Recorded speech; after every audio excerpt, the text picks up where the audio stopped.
Hello and welcome to the latest episode of the Low Budget Review Show. I am your host, Eric Smith, and today I'm talking about The Final Girl Support Group by Grady Hendrix, and this is from Berkeley. My dust jacket is sliding up. Berkeley, Grady Hendrix, Final Girl Support Group. The title kind of tells you what you're getting into. There is a support group for final girls. It's run by Dr. Carroll. There are 6 members at the time. Lynette is the person telling the story, and she is the survivor of a slasher. And there's Danny and Heather, Julia, Danny, Heather, Julia, Danny, D-A-N-I.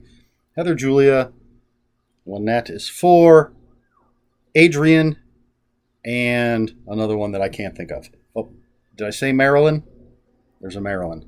Anyway, so Lynette is telling us the story. We see what her life is like as a final girl. She's all about security, isolation. Her best friend and my favorite character in the book is a plant named Fine. Actually, Final. But Fine for short. Love me that plant. And then she goes to the group, and we learn that someone is targeting the final girls that are members of the Final Girl Support Group, and shenanigans ensue, as I like to say. So, this is the second book in my unofficial slasher trilogy of reading. I read My Heart is a Chainsaw by Stephen Graham Jones, and now The Final Girl Support Group by Grady Hendrix. And then you'll find out in the next video what the third one is. So this is a love letter to slashers, I feel like. There are tons of Easter eggs. But again, I say again, like you just watched my video for My Heart is a Chainsaw. If you aren't familiar with the slasher genre, if you're not a super fan, if you don't get the Easter eggs, it's not going to affect the story in any way. You can read this, you could have no slasher experience whatsoever. You can just read this as a horror novel, thriller, and enjoy it. But if you are a fan, there are just tons and tons of references. I've already there's a little Easter egg of my own, because some of the Easter eggs have already been mentioned, I don't know, in this video. So it's got Grady Hendrix's usual very smooth writing style. His writing is very accessible. The characters are all interesting. And Lynette, since it's all from her point of view, I don't know that she's an unreliable narrator. It's just that we only have the information that she has. So I think that's different. We have her thoughts. So it's not so much that we can't trust what she's telling us. It's that we can't necessarily trust her analysis of the situation. How's that? I don't know that gives anything away. I seem to recall another reviewer saying they won't say if there's an unreliable narrator in the book. But I don't think that's the case here. I don't think she is an unreliable narrator. I think she just doesn't have all the facts. And so we don't have all the facts. We just have what she's telling us and her interpretation of a lot of things. But that's enjoyable. It keeps the suspense up. I'm going to knock that book over. Keeps up the suspense, keeps up the mystery. As I said, someone is targeting these final girls, and Lynette is trying to figure out who, how to stay alive, how to save her friends, not just Fine, but the other final girls. It's it moves quickly. I enjoyed it. I had to work a lot, so I can't say I tore through it, but I did spend a good amount of my free time reading. Always read at lunch, and then get home. I was dog sitting, so get home, walk the dog, feed the cats, and have some dinner, and then it was reading time. Because it was compelling. Very, very compelling. If you're a slasher fan, I think you're really going to like it. And if you're a big, big fan, I think you're going to catch all the Easter eggs, which, again, gives it that little extra something. If you're not a slasher fan, it's still a good thriller, horror story. There's plenty of violence, and you don't need to recognize the Easter eggs. What else is there to say about the Final Girl support group? Should this be part of the review? I liked it better than My Best Friend's Exorcism, which is the only other fiction book by Grady Hendrix I have read so far. That was enjoyable. I think I gave it 4 out of 5. This gets 5 out of 5. There were parts where I wasn't sure that that's the rating it was going to get, but then I hit some other parts, especially the end, and I'm like, oh yeah, absolutely. This is a 5 out of 5. This is fantastic.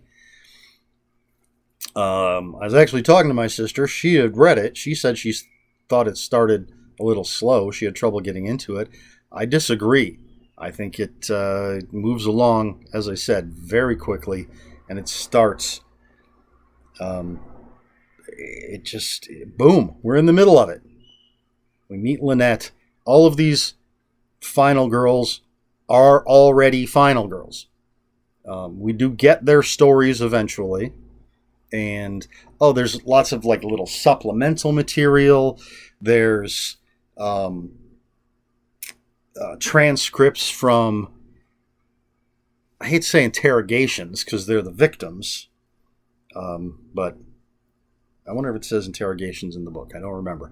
But there's transcripts from that. There's articles. There's book excerpts. Because this is a world where slashers happen. Final girls exist. And it is the case where sometimes they go through a slasher scenario and survive, and then end up going through another slasher scenario. So it's very much like a slasher movie, but it spins the tropes on their head. Again, 5 out of 5. Definitely worth reading. Final Girl Support Group. I think I bought this at the same time I bought My Heart is a Chainsaw. Or did I? No, I bought it after. And just decided, for some reason, to do this little mini marathon trilogy of slasher books. So I'm glad I did so far. 2 out of 2 have been wonderful. And number 2 is the Final Girl Support Group by Grady Hendrix. I'm covering his name there. Not sure what else to say. Characters are great. I like Lynette for the most part. Some of the other characters. Danny is a great character. Julia's cool. Marilyn is interesting. Heather, maybe not so cool, but I mean, she really he fleshes out these final girl characters. We sort of, since we're meeting them after their experience, and some of them have been in the support group for 16 years. We're essentially seeing the aftermath, how each of them has handled the experiences that they've gone through. And they've all essentially handled them in different ways. Not just the slasher experience itself, but the media frenzy that goes along with it, the notoriety. So that's a great, wonderful way to build the characters. Again, we just see, I'm not going to go into each one's coping mechanism and where they go after their experience. You'll have to read the book yourself to find out. But I really like that we get to see essentially is what has happened to them afterwards. One of the few that really, slasher movies that really goes into that. And I'm no expert, so I could be completely off base here. But I think the 2018 Halloween might be the best example of this. Especially since it wipes out all the other movies. It's just the original Halloween and then the 2018 Halloween, and we see the effect that those events from 1978, 79, whenever the original came out, how the events from that time affected Laurie Strode, Jamie Lee Curtis's character. Although there is a movie relatively recent, I'm not sure of the name of it. I want to say Final Girl, The Final Girl, something, but there's like a number of movies with that similar to, there's like The Final Girls and then Final Girl, but there is one that I've actually seen on a couple listicles, as they're called, that I believe starts with the end of the slasher movie, and then the rest of the movie is about how this has affected the final girl. But I haven't seen that, so I can't say how that works. And I know we see like Adrienne King's character from the original Friday the 13th at the beginning of Friday the 13th Part 2, but we don't really, spoilers for a very old movie, she doesn't last long. And then, I can't name every slasher and every character and what they've gone through. So yeah, I think the best example, the closest example to what we're seeing in here is Laurie Strode, original Halloween, 2018 Halloween. That should give you an idea. Not that the characters are all like her in the movie. I'm getting rambly. And they're not like her in the movie. I'm just saying the fact that we're seeing the long-term effects. Does that make sense? Am I being too rambly? All right.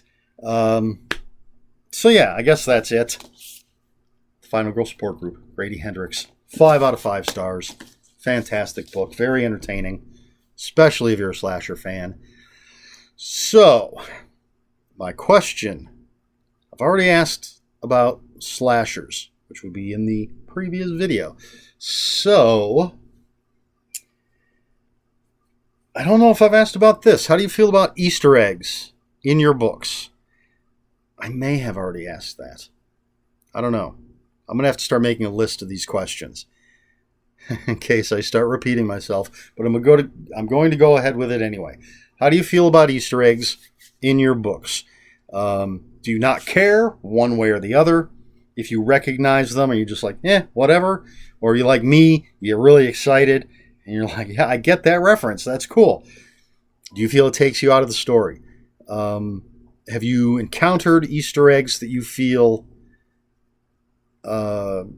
break up the flow of the narrative? Not just taking you out of the story because now your mind has gone, hey, I recognize that, but because it feels shoehorned in. Just generally, what are your thoughts on Easter eggs in books? I am a fan as long as they're done well. There are plenty in My Heart is a Chainsaw. There are tons in this.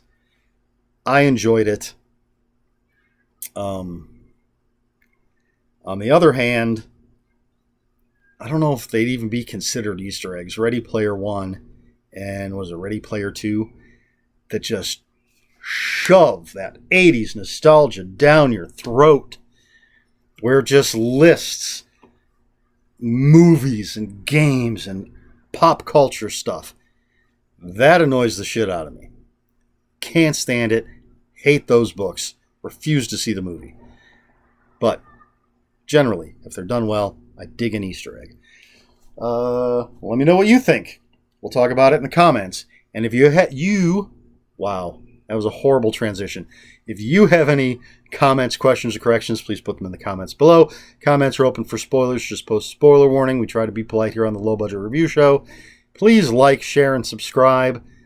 If you'd care to follow me on other social media, my Twitter is @Ronin5757. My Instagram, where I post pictures of books, comic books, board games, and fuzzy animals, is EricSmith5757. That's Eric with a K, ERIKSMITH5757. That's all I've got for you. This has been the Low Budget Review Show. I have been Eric Smith. And until next time, read more books.